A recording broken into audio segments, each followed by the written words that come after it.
আসসালামু আলাইকুম। আজ বানাবো রেস্টুরেন্টের স্বাদে বাটার চিকেন।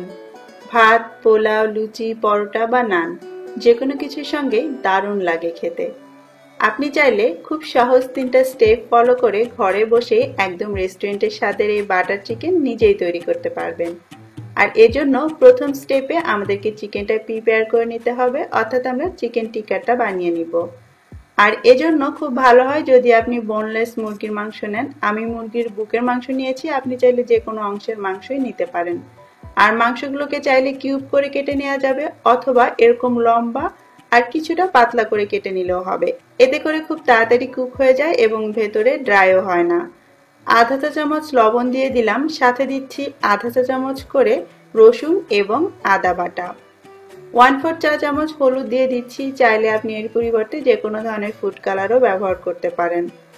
1 চা চামচ ভর্তি দিয়ে দিচ্ছি মরিচের গুঁড়ো, হাফ চা চামচ করে দিয়ে দিচ্ছি জিরা এবং ধনের গুঁড়ো, এবং সাথে দিয়ে দিব 1/4 চা চামচ গরম মশলা। আপনার কাছে যে গরম মশলা আছে সেটা দিলেই হবে। 1 টেবিল চামচ লেবুর রস দিয়ে দিলাম এবং সাথে 2 টেবিল চামচ দিয়ে দিচ্ছি প্লেন ইয়োগার্ট। যদি ইয়োগার্ট না থাকে তাহলে একটু দুধ দিলেও হবে। দুধ আর লেবু মিলিয়েও কিছুটা আপনার টক ডেইরি প্রোডাক্ট তৈরি হয়ে যাবে, যেটার কারণে আপনার চিকেনটা ভেতর থেকে সফট এবং জুসি হবে। তারপরে সবকিছু একসঙ্গে ভালো করে এভাবে মেখে নিচ্ছি যাতে মশলা দিয়ে চিকেন পিসগুলো কোট হয়ে যায়। আর এই মশলার ফ্লেভার এবং স্বাদটা যেন ভালো করে চিকেনের মধ্যে ঢুকে, এজন্য এটাকে মিনিমাম আধা ঘন্টা মেখে রেখে দিতে হবে। যত সময় রাখবেন ততই ভালো। তারপরে চুলায় মিডিয়াম হাই হিটে একটা প্যান গরম করে নিয়ে তাতে আমি 1 চা চামচ ঘি দিয়ে দিলাম, চাইলে বাটারও দেওয়া যাবে অথবা তেল। প্যান এবং তেলটাকে ভালো মতো গরম করে নেওয়ার পর তারপর আলাদা আলাদা টুকরোগুলো এভাবে আমি এর মধ্যে দিয়ে দিচ্ছি। ভুলো এটাতে খুব বেশি তেল দিতে যাবেন না, কারণ আমরা কিন্তু এটাকে ভাজবো না। এই অল্প তেলে একটু পোড়া পোড়া করে আমরা তার উপরেই চিকেন টিক্কাটা তৈরি করে নিব।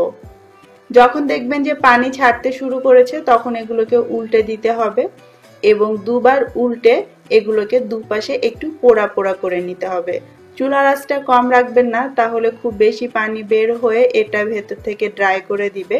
চুলার আঁচটা বাড়তি রেখে অর্থাৎ মিডিয়াম হাইতে রেখে আপনাকে দুপাশটা এভাবে পোড়া পোড়া করে তারপরে নামিয়ে নিতে হবে। আর আমি যে চিকেনটাকে একদম কিউব করে না কেটে একটু পাতলা করে কেটেছিলাম, দেখুন রান্না হওয়ার পর এটা কিন্তু বেশ খানিকটা কুঁচকে গিয়েছে এবং কিছুটা কিউবের মতোই হয়ে গিয়েছে। সরাসরি কিউব করে কাটলে কিন্তু এটা দেখতে আরো বেশি মোটা হয়ে যায়। হয়ে গেলে তারপরে আমি এটা প্যান থেকে তুলে একটা প্লেটে ঢেলে রাখছি। আমাদের প্রথম স্টেপ কমপ্লিট। এবারে আমরা চলে যাচ্ছি দ্বিতীয় স্টেপে। আর দ্বিতীয় স্টেপে আমরা তৈরি করব বাটার চিকেনের সসটা, আর এটাই হচ্ছে আমাদের এই রেসিপির গুরুত্বপূর্ণ উপকরণ। আর এই সসটা তৈরি করার জন্য প্রথমে চুলায় একটা প্যান বসিয়ে তাতে আমি হাফ কাপের মতো পানি দিয়ে দিলাম। চুলার আঁচটা মিডিয়ামে রেখেছি। যখন পানিটা ফুটতে শুরু করবে তখন এর মধ্যে 2টো এলাচ, ছোট্ট 1 টুকরো জয়ত্রী এবং ছোট 1 টুকরো দিয়ে দিচ্ছি দারুচিনি। সাথে দিয়ে দিচ্ছি প্রায় 2 টেবিল চামচের মতো পাতলা স্লাইস করে কাটা আদা এবং 4টা বড় রসুন কুচি আমি মাঝখান থেকে এভাবে কেটে দিয়েছি। দিয়ে দিচ্ছি 15টার মতো কাজু বাদাম, চাইলে কাঠবাদামও দেওয়া যাবে। বড় একটা পেঁয়াজ আমি এভাবে টুকরো করে কেটে নিয়েছি। সাথে দিয়ে দিচ্ছি 4টা বড় সাইজের টমেটো এভাবে ছোট টুকরো করে কেটে। এবারে দিয়ে দিচ্ছি স্বাদ মতো লবণ। তারপরে সবকিছু একটু নেড়ে মিশিয়ে দিব এবং চুলার আঁচটা মিডিয়াম বা মিডিয়াম লোতে রেখে এই সব কিছু একদম ভালো করে সেদ্ধ করে নিব। আপনি চাইলে এটাকে ঢেকেও দিতে পারেন। প্রায় 10 থেকে 12 মিনিটের মাথায় দেখতে পাচ্ছেন টমেটোগুলো সেদ্ধ হয়ে গিয়েছে, গলে গিয়েছে, সাথে পেঁয়াজগুলোও কিন্তু সেদ্ধ হয়ে গিয়েছে। অল্প একটু ঝোল ঝোল আছে এবং এই অবস্থাতেই আমি চুলাটা বন্ধ করে দিব এবং এটাকে নামিয়ে পুরোপুরি ঠান্ডা করে তারপরে ব্লেন্ডারে এভাবে ব্লেন্ড করে নিয়েছি। ঠান্ডা করে নেওয়ার কারণ এতে করে ব্লেন্ডার নষ্ট হয়ে যাবে না। এইবারে এটাকে একটু ছেঁকে নিতে হবে। আপনি চাইলে সরাসরিও রান্না করতে পারেন, তবে ছেঁকে নিলে এর ভেতরে যে আঁশ বা দানাগুলো থাকবে সেগুলো আলাদা হয়ে যাবে, যার কারণে রান্নার পরে একদম রেস্টুরেন্টের মতো পারফেক্ট মাখনিটা আপনি পাবেন। এই যে দেখতে পাচ্ছেন ছেঁকে নেওয়ার ফলে কতটা আঁশ বা দানা অংশটা বাদ চলে গেল। এটা কিন্তু আর কিছুই না, টমেটোর খোসা আর বিচি এগুলোই। আর আমাদের সসটা একদম রেডি। এবারে আমরা চলে যাব পরবর্তী ধাপ এবং সর্বশেষ ধাপ অর্থাৎ মিক্সিংয়ে। এইবার আমরা চিকেন টিক্কা আর সসটা একসঙ্গে রান্না করব। আপনি চাইলে চিকেন টিক্কার পরিবর্তে বাজার থেকে তন্দুরি চিকেন এনে ছোট করে কেটেও একসাথে রান্না করতে পারেন। যাই হোক, চুলায় একটা প্যান বসিয়ে নিয়ে তাতে আমি 3 টেবিল চামচ বাটার দিয়ে দিচ্ছি। অবশ্যই বাটার দিয়ে করবেন, যেহেতু বাটার চিকেন, তেল দিয়ে না করাই ভালো। চুলার আঁচটা মিডিয়ামে রাখতে হবে, খুব বেশি আঁচে বাটারটা গলাতে যাবে না, তাহলে এর ভেতরের মিল্ক সলিডটা পুরো কালচে হয়ে যাবে এবং ফ্লেভারটা অনেকটাই ঘিয়ের মতো হয়ে যাবে। বাটারটা গলে গেলে তারপরে আমি এর মধ্যে দিয়ে দিচ্ছি 1 চা চামচ মিহি কুচি করে কাটা আদা এবং 2টো কাঁচামরিচের ফালি। তারপর এগুলোকে বাটারের মধ্যে একটু ভেজে নিতে হবে। এগুলো একটু ভাজা ভাজা হয়ে গেলে তারপর দিয়ে দিচ্ছি 1 টেবিল চামচ লাল মরিচের গুঁড়ো। আমি এখানে কাশ্মীরি লাল মরিচের গুঁড়ো ব্যবহার করছি, আপনি চাইলে নর্মালটাও করতে পারেন, আর নর্মালটা করলে একটু পরিমাণে কমিয়ে দিবেন। আর এই যে বাটারের মধ্যে সরাসরি মরিচটা দিয়ে দেয়া, এটা হচ্ছে রেস্টুরেন্ট স্টাইলে করা, আর এভাবে করলে গ্রেভির কালারটা খুব দারুণ আসবে, যার কারণে আপনার কোনো ফুড কালারও ব্যবহার করতে হবে না। সামান্য একটু পানি দিয়ে দিলাম যাতে মরিচটা পুড়ে না যায়, আর তারপরে এভাবে নেড়ে চেড়ে দিতে হবে। তেল বা বাটারের মধ্যে সরাসরি মরিচের গুঁড়ো দিয়ে এভাবে ভুনে নেওয়ার একটা সায়েন্টিফিক কারণ হচ্ছে মরিচ তেলের মধ্যে এর রংটা সব থেকে ভালো ছড়ায়। তারপরে এর মধ্যে আমি সেই তৈরি করে রাখা সসটা দিয়ে দিচ্ছি। পুরোটা সস দিয়ে তারপর আবারও এটাকে মিনিট খানিক মিডিয়াম আঁচে একটু ভুনে নিব। আপনারা খেয়াল করলেই দেখতে পাবেন যে কত সুন্দর একটা কালার ছেড়েছে, কোনো রকম ফুড কালার ছাড়াই। কাশ্মীরি লাল মরিচের গুঁড়ো দিলে কালারটা বেশি ভালো হয়, তবে নর্মাল মরিচের গুঁড়োতেও কিন্তু খুব ভালো কালার আসে যদি আপনি তেলের মধ্যে মরিচের গুঁড়োটাকে ভুনে নেন।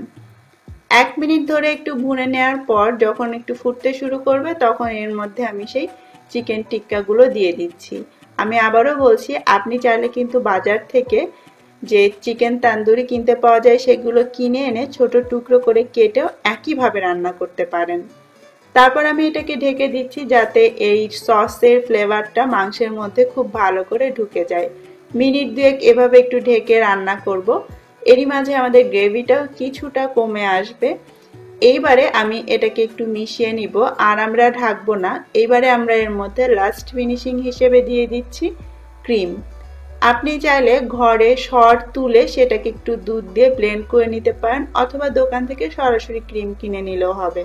একটু চিনি দিতেই হবে, দারুণ একটা স্বাদ আসবে এই বাটার চিকেনে। এবং সাথে দিয়ে দিচ্ছি একটুখানি কাসুরি মেথি। এটা আপনারা যে কোনো ইন্ডিয়ান গ্রোসারি শপে পেয়ে যাবেন, না পেলে কোনো সমস্যা নেই, বাদ দিতে পারেন।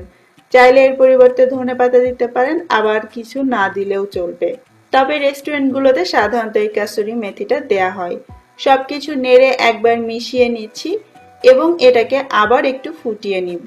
খুব বেশিক্ষণ ধরে এটাকে আর রান্না করব না, তাহলে ক্রিমের যে এফেক্টটা সেটা চলে যাবে এবং তেল উপরে উঠে আসবে।